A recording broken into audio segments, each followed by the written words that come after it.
All right, let's welcome in Stephen M. Simple, columnist from Husker Online. What is that, a polo?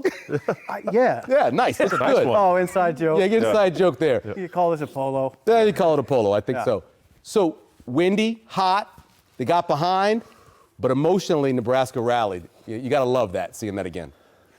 Yeah. I mean, there's resilience. It kind of gets lost in a broad discussion, or it gets lost in the minutia a little bit.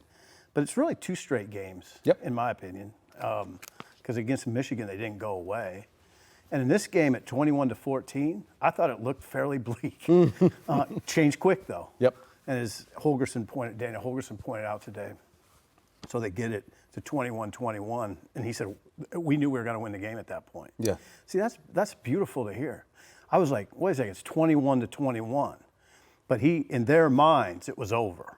The game was over. That's beautiful. That tells you a lot about confidence. You could feel the college football, the momentum. You could feel it switch. You They're could. in a hurry.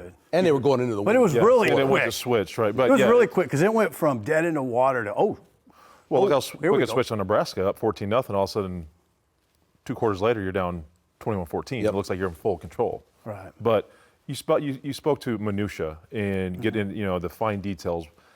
Through 5 games, what do you think is a fair criticism of this team so far and an unfair criticism through the first 5 games? fair criticism for sure is the tackle play. I mean, or just the 9. They've given up 12 sacks in the last 2 games. Yeah. That's fair. I mean, they have to protect better. Unfair criticism. I mean, the run game discussion is complicated. They can do it, but I don't know what to make of like what Matt said this week, that it's kind of silly when people say we can't run the ball. On one hand, Emmett Johnson is third in the league, tied for third in the league in rushing. On the other hand, they're 14th as a team in rushing in the Big Ten. So they have an individual who's third. Yeah.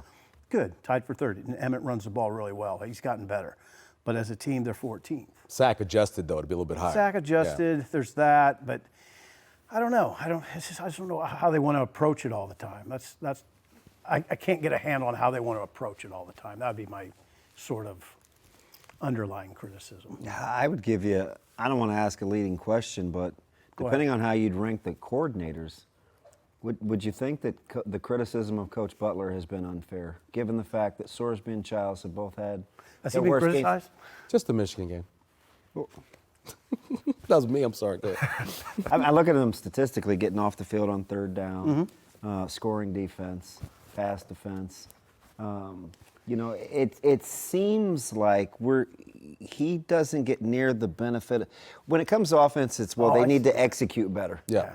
They just need to execute better. But when it comes to defense, it's like, I don't know, It's I think wait a minute. I think for sure he went into the season. You about said the key thing. I think he didn't get the benefit of the doubt that Eckler would get or that Holgerson would get. I think he's quickly. Well, I think Michigan State was a big He's step pretty forward. good. He's pretty good. Well, and pretty bright. I thought just the way that you guys talk about it, the defensive line played. I almost had to watch the game twice. I was like, wow. Well, you should. Or 3 times. But I mean, you do But get just paid to, for that. just to legitimize in my brain what I saw live, I was like, okay, that looked good. That looked good. Yeah. So You stop now. we talk about the offense and the defense. The number one most efficient of the 3 is special teams. They are number 1 in the country in adjusted efficiency for How about special that? teams. How about that? Going from where they were to where they are now. I know it's not just one man, but No, it's not. but it's a lot about that one man. I know. Coaching matters a lot. Yeah. I mean, it really does. And it really matters when there's a really good one and a real determined one, and one who is exactly where he wants to be, not only in terms of geography, but in his life. So it's all lined up for Mike, and it's working. He wants to be the best defensive coordinator in the world, and he wants to do that at Nebraska. Is he going to take Butler's job?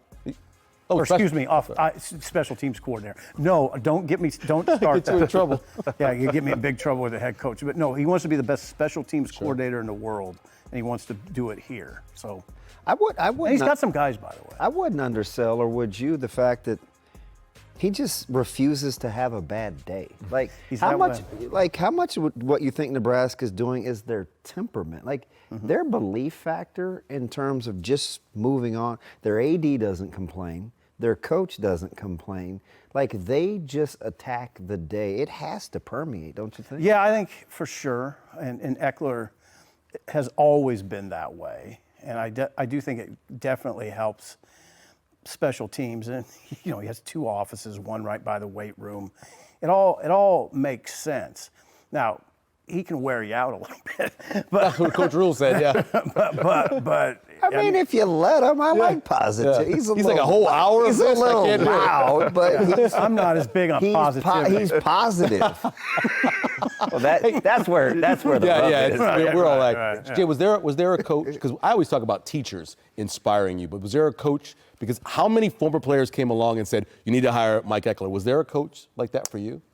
Oh my gosh. I mean, man, John Blake was a good one at Nebraska. Playing Yeah, for he him. was. Yeah. His energy was infectious.